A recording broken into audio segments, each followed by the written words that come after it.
I just bought a new bike. And not a bike, but a motorbike. Since I was a child, I was always passionate about bikes in general. When I was 14 here in Italy, you can buy a scooter, 50cc.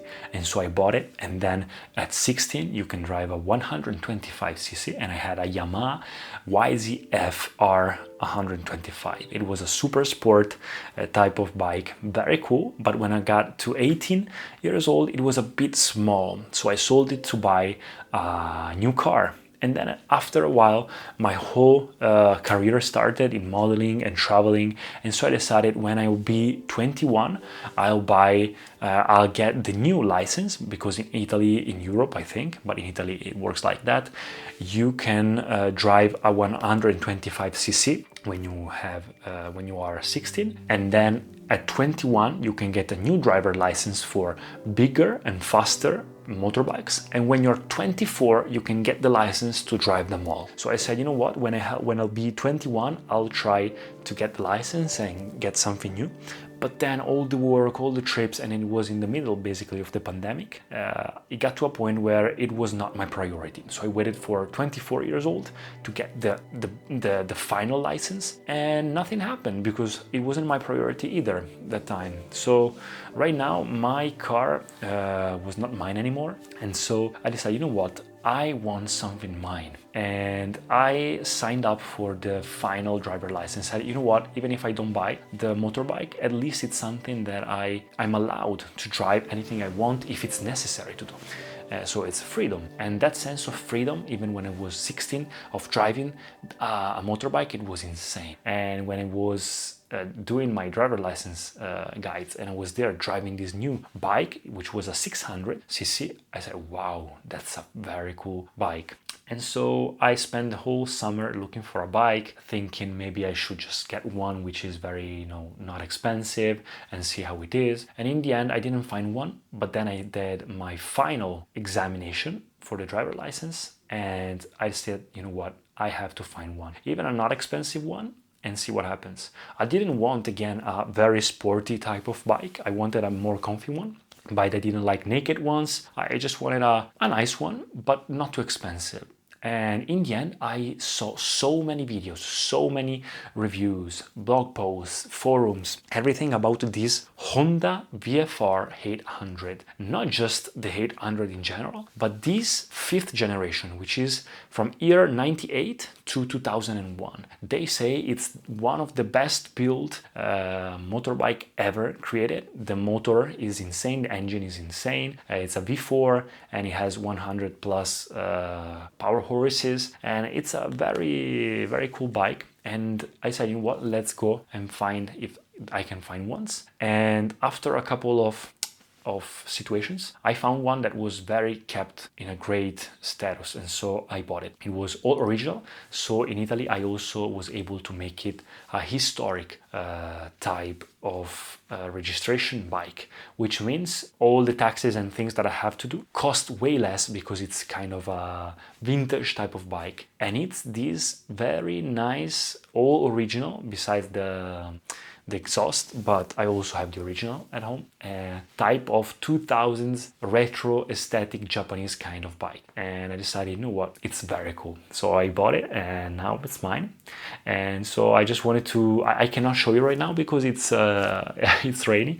So I'm going to react, since this channel is just about reactions, to a video that I watched about this bike, and it has the same kind of bike that I have. So let's react to this. 3, 2, 1, let's go. Ready? Yep. This is it. Holy crap! I bought a 5th gen VFR, but is it as good as Me everyone too. says? See, some bikes are truly good, just great. And then some are... Guys, of course, it's not like a super sporty, cool type of bike. But let me tell you, in real life, it's very big. It's a huge bike. And it's very well made. And it's 24 years old. So keep in mind that. For what they are. I tend to get lost in that last category. The promise of an all-rounder is like a siren song that calls to me at some weird brainstem kind of level.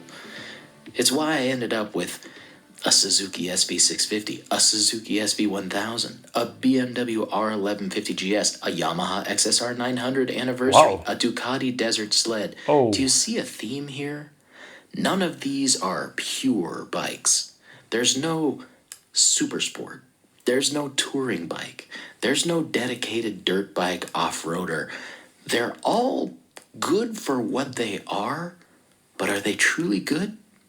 And is this VFR just another good for what it is kind of bike? okay, I get what This it's is the going. beginning of the story that'll help me figure out whether this bike, equal parts racetrack heritage and street bike comfort, can truly be great.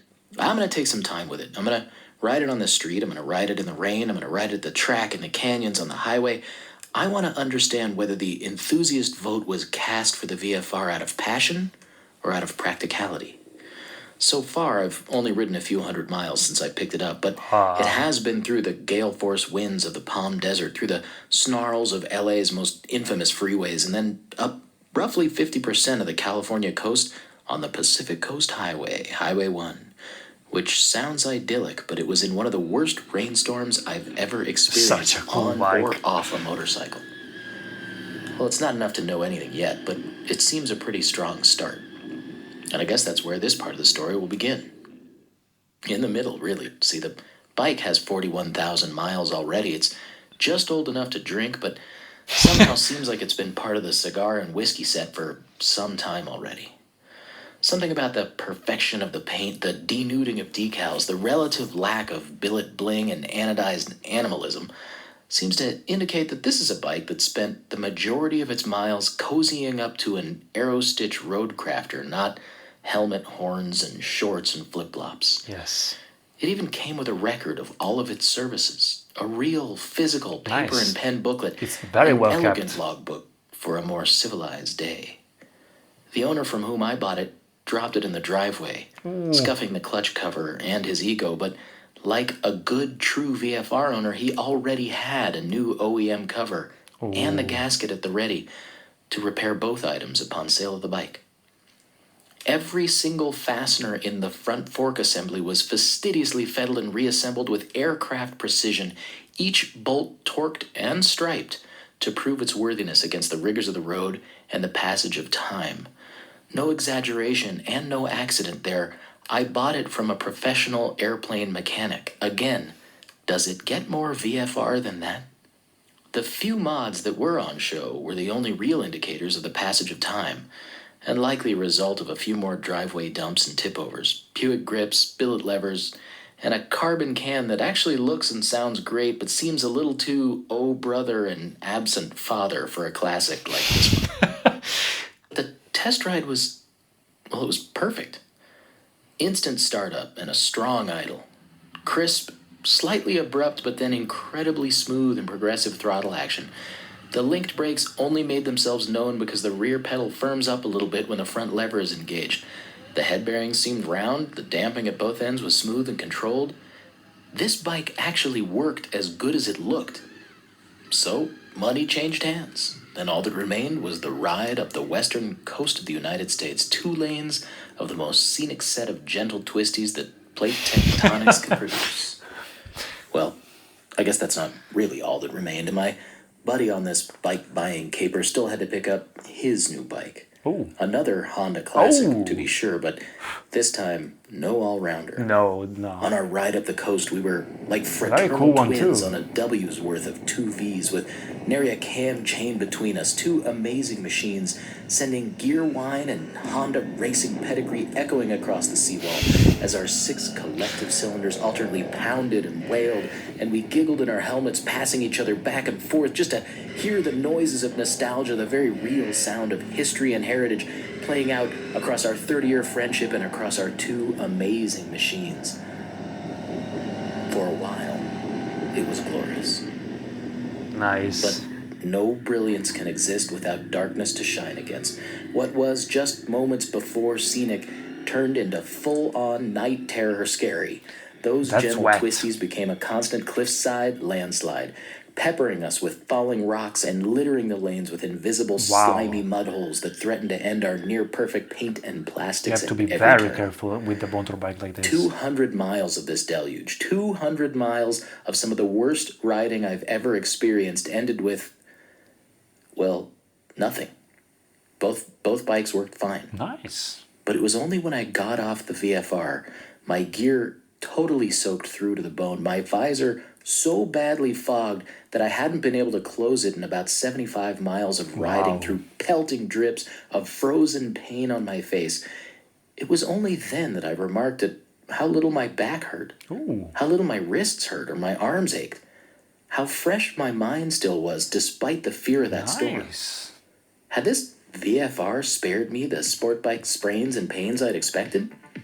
6 hours in the saddle with no lunch in the worst road conditions ever foisted upon man, and I was fine?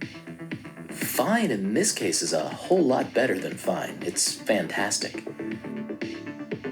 A solid start, to be sure. Subscribe to follow along as I learn more about this and a few other potentially incredible motorcycles. Oh, it's over. And try to decide whether this VFR is a bike of passion or a bike of practicality. Wow. And now it's his it's the profile picture, so I think he's fell in love with it. You see, I've been researching for the VFR for the past 3 months, and it's definitely my next purchase. Thanks for giving me a little bit more information. Curtis, seller of the VFR. Okay, nice. That's it. This is it, guys. Let me know what you think if you like the bike. Thanks, guys, for watching. See you next videos.